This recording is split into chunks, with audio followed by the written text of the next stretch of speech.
തൃശൂരിലെ ATM കവർച്ചാ കേസിലെ പ്രതികൾ തമിഴ്നാട് പോലീസിനെ വെള്ളം കുടിപ്പിക്കുകയാണ്. പ്രതികൾ അന്വേഷണത്തോട് സഹകരിക്കുന്നില്ലെന്ന് പോലീസ് പറയുന്നു. പരസ്പര വിരുദ്ധമായ മൊഴികളാണ് നൽകുന്നത്. സ്വന്തം പേര് പോലും മാറ്റിപ്പറഞ്ഞുകൊണ്ടേയിരിക്കുകയാണ്.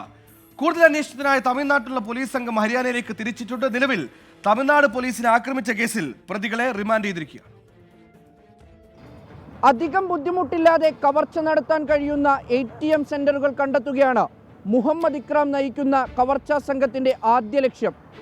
പിന്നീട് ഒരു തരത്തിലും പിടിക്കപ്പെടാത്ത വിധം പദ്ധതി മെനയുക. ചിലന്തി വല നെയ്യുന്ന സൂക്ഷ്മതയോടെയാണ് കവർച്ചാ സംഘത്തിന്റെ ഓരോ നീക്കവും.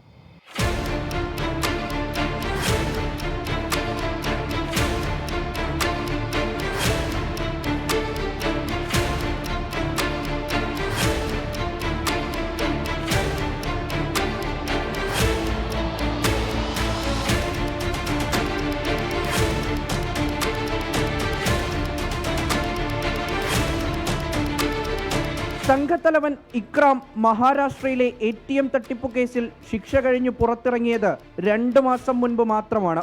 ഹരിയാനയിലും രാജസ്ഥാനിലും തമിഴ്നാട്ടിലുമൊക്കെ ഇയാൾക്കെതിരെ സമാന കേസുകളുണ്ട്.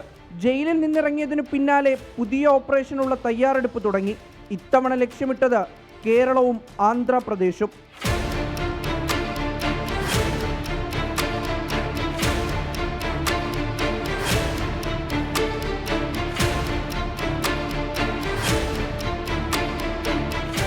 ആഴ്ചകൾക്ക് മുൻപ് തൃശൂരിലെത്തി കവർച്ച നടത്തേണ്ട ATMകൾ ഇക്രാം തെരഞ്ഞെടുത്തു.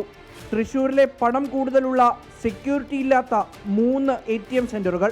ATM കവർച്ചയിൽ പരിചയസമ്പന്നരായ സബീർ ഖാനെയും ഇർഫാനെയും കൂടെ കൂട്ടി. മോഷണത്തിനായി ഉപയോഗിച്ചത് വെടിവെപ്പിൽ ചികിത്സയിലുള്ള അസർ അലിയുടെ കാറ്. കണ്ടെയ്നർ ലോറിയാകട്ടെ വെടിവെപ്പിൽ മരിച്ച ജുമാനുദ്ദീന്റെയും. പിടിയിലായ 6-ാമൻ കണ്ടെയ്നർ ക്ലീനറായ മുബാറക്.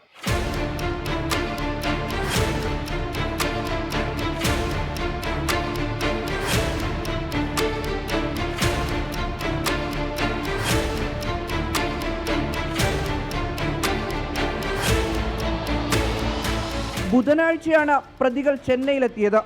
അതും ഒരുമിച്ചല്ല.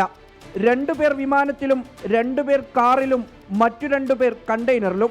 കോയമ്പത്തൂരിൽ നിന്നാണ് ഇവർ ഒരുമിച്ച് അസർ അലിയുടെ കാറിൽ യാത്ര ചെയ്തത്. വ്യാഴാഴ്ച തൃശൂരിലെത്തി. കണ്ടെയ്നർ ലോറി മുക്കാട്ടുകരയിൽ നിന്ന് മണ്ണുത്തി ദേശീയപാതയിലേക്ക് എത്തുന്നിടത്ത് പാർക്ക് ചെയ്തു. പകൽ കറങ്ങി നടന്ന് പരിസരം നിരീക്ഷിച്ചു. പദ്ധതിയിൽ പാളിച്ചയില്ലെന്ന് ഉറപ്പുവരുത്തി. മൊബൈൽ ഫോൺ സ്വിച്ച് ഓഫ് ചെയ്ത് സംഭാഷണം മുഴുവൻ വയർലെസ് വഴിയാക്കി.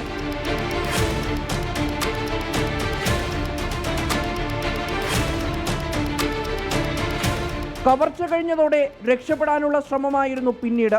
കാറിൽ പോയാൽ പിടിക്കപ്പെടുമെന്ന് ഉറപ്പായതിനാൽ കണ്ടെയ്നർ ലോറി മണ്ണുത്തി ഭാഗത്തേക്ക് എത്തിച്ചു. കാർ കണ്ടെയ്നറിലാക്കി മിഷൻ സക്സസ് എന്ന് കരുതി മടങ്ങുമ്പോഴേക്കും കേരള തമിഴ്നാട് പോലീസുകൾ ഇവരെ പിടികൂടാൻ വല വിരിച്ചു കഴിഞ്ഞിരുന്നു. പിടിയിലായതിനു ശേഷവും പ്രതികൾ പോലീസിനെ വട്ടം ചുറ്റിക്കുകയാണ്. പേരുകൾ പോലും അങ്ങോട്ടും ഇങ്ങോട്ടും മാറ്റി പറയുന്നു. എന്തായാലും തമിഴ്നാട് പോലീസിന്റെ പ്രത്യേക സംഘം ഹരിയാനയിലേക്ക് പോയിട്ടുണ്ട്. ക്യാമറമാൻ ശ്രീകാന്ത് ഗൗരീശപട്ടത്തിനോടൊപ്പം മുഹമ്മദ് റഹീസ്, 24 ചെന്നൈ. പഴയ ATM വാങ്ങി പൊളിക്കാൻ വൈദഗ്ധ്യം നേടുക, കൃത്യമായ ആസൂത്രണമായിരുന്നു, എല്ലാം അടിപൊളിയായിരുന്നു. പക്ഷെ ഇവിടെ പോലീസിംഗ് എന്ന സംവിധാനം ഉണ്ടെന്നത് പ്രതികൾ മറന്നു.